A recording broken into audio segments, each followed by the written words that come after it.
The O'Reilly Factor's on tonight. The White House is lying. This president is a coward. Colonel Ralph Peters furious that President Obama is allowing a terrorist army to create mass chaos in the Middle East. Tonight we'll hear both sides of this very intense story. That brings us to Mexico. It is time for all of us to stop going there. The VFW, Veterans of Foreign Wars, joining my boycott of Mexico because of their awful human rights violations. We'll update the story tonight. What attorney general has ever had to deal with that kind of treatment? Attorney General Holder believes he is being mistreated, even as his Justice Department simply will not investigate major government scandals. Tonight, we'll have a factor investigation. Caution. You are about to enter the no-spin zone. Factor begins right now.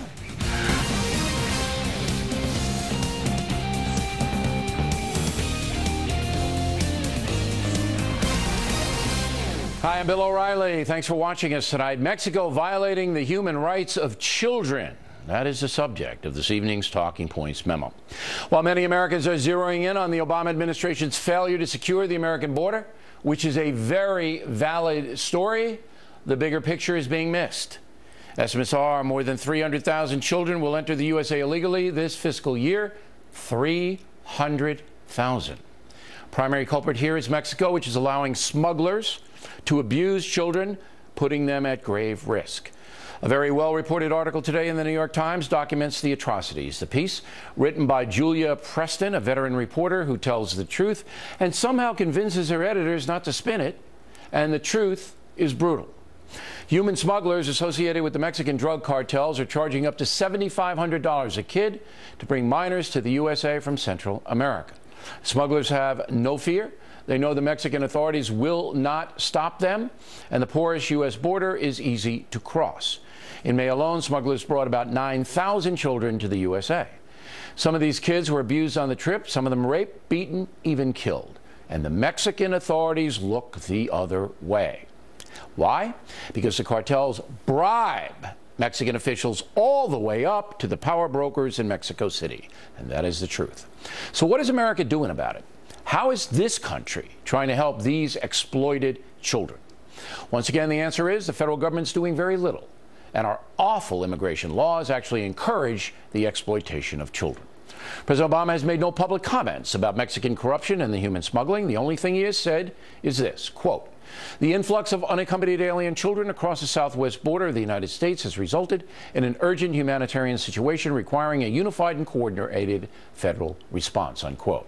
Oh, I can't wait for that, because the Obama administration has known for months about this problem and has done nothing. Now, because of this tremendous abuse of innocent children, I have called for a boycott of Mexico. I am asking every American not to travel there or buy their products. This week, I'm joined in that effort by the Veterans of Foreign Wars, the VFW. They are urging a boycott of Mexico because that country has incarcerated an American Marine, Sergeant Andrew Tamaresi, and refused to release him. Laura Ingram with an update later on. Sergeant Tamaresi is suffering from post-traumatic stress disorder, and surely the Mexican president could grant him clemency. For some reason, Mr. Obama has not involved himself here. So we, the people, must now take action. The feds will not secure the southern border, will not stop the horrendous abuse of children, and cannot secure the release of a Marine sergeant suffering from stress. This is serious business. The American people should demand that Mexico stop hurting the USA. And the way we do that is to not buy their stuff, to not travel there. That is the power we have.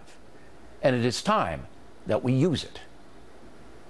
And that's a memo. Now for the top story tonight, reaction. Joining us from Los Angeles, James Carville. Here in the studio, Andrea Tantaros, co-host of The Five. So I heard you say on The Five that you supported my boycott, but some of the other pinheads on that program, I forget their names, didn't. Why do you support it? You know, I'm typically not in favor of boycotts when countries boycott other countries, because I do think it hurts the wrong people, and I do want legal trade. But I'm all in favor of a Bill O'Reilly boycott of Mexico. Why? Why reward the Mexicans? Why go to Mexico, as you point out, and spend your money when you can vacation other places? Why buy their tequila? Why? I mean, I like the tequila. I like buying it. But why would we reward them? Why would we give them legal status and benefits in this country? Why would we do that? I think it's very smart. There's plenty of other places to go and plenty of other things to buy that you can hurt them. And you know what, Bill? You make a really good point.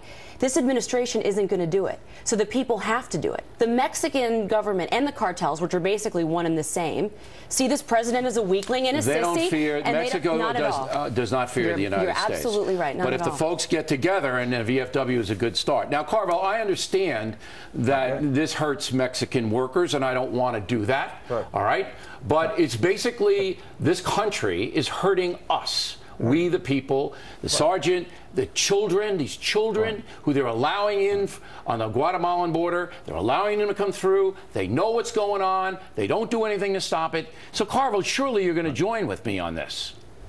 I'm not joining with you on this. And I don't think we're going to hurt the Mexicans. By the way, would you say that the Mexicans can't buy American products, or should we not ship them Apple computers? Should we not ship them Ford and GM automobiles? If I were the president, I would say you would stop it both ways. Is this a question you want me to answer? Is this a question? Go ahead. Absolutely. If I were the president, I would say, unless you stop this human trafficking, we are going to suspend trade with you. And you know what? They'd stop it the next day, Carvel. Go. I'm glad you're not president. I think that would be a horrific policy. Well, you should be, because I'd deport you. Okay, that would probably be good. I can understand that. All right, but so no, you don't want to do anything, Carvel. You're happy with the situation. You don't want to boycott. No, I'm not happy with the situation. I think a boycott would be a how would you solve the problem, Carvel? I think we have a first. Well, I don't know if the quote problem is solvable. The violence in Central America is causing. Well, it's not totally solvable. I would certainly address it. I think he can do more. I think he should call in like friends, churches, organizations to try to do something humanitarian to help these children. There's a difference between solving and helping. You can relieve a problem without solving. I'm trying to deal with real life problems that are happening now. Children in jeopardy right now, and you're going to call up the churches.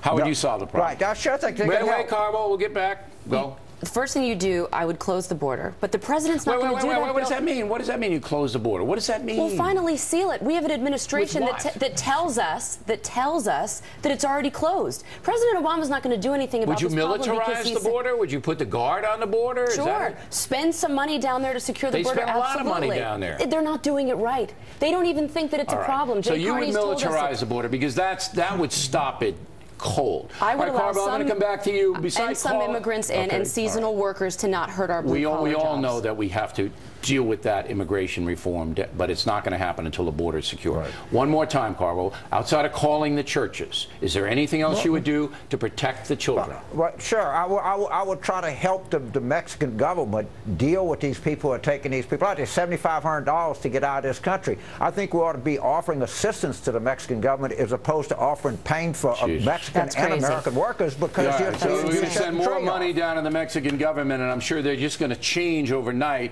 and become non-corrupt. They're fine people, and they're a great country. Okay, we disagree on that. I do believe we disagree on that, Carvel, but we always like hearing your point of view. And Andrea, as always, thank you. Thank you, sir. Next on the rundown, Lieutenant Colonel Ralph Peters calling President Obama a coward. We'll get into it. Later, Megyn Kelly on a federal judge trying to strike down the no-fly list set up to protect us against terrorists. Factors coming right back.